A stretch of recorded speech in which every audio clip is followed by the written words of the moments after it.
মোৰ অত্যন্ত আপোন বন্ধুসকল, পূৰ্বতে মই 1, 10, 19, 28 তাৰিখে জন্মগ্ৰহণ কৰা ব্যক্তিসকলৰ বিষয়ে কৈছিলোঁ।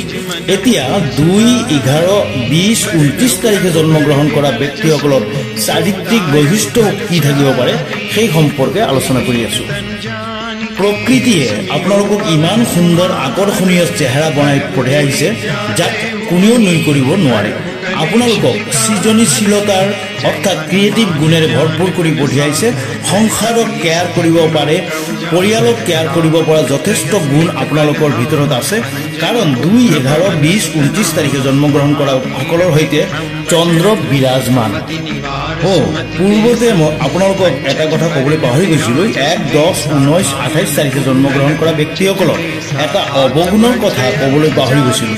সেয়া হ'ল এই 1, 10, 19, 28 তাৰিখে জন্মগ্ৰহণ কৰা ব্যক্তিসকল বৰ অহংকাৰী হয় আৰু ইগোইষ্টিক মানুহ।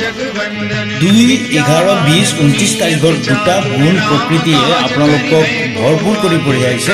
সেয়া হ'ল ক্ৰিয়েটিভিটি, নিখুঁত সৃজনশীলতা আৰু কেয়াৰনেছ। যাক ভাল পায় তাৰ কাৰণে সমস্ত কিছু উজাৰ কৰি দিয়া। ধন্যবাদ।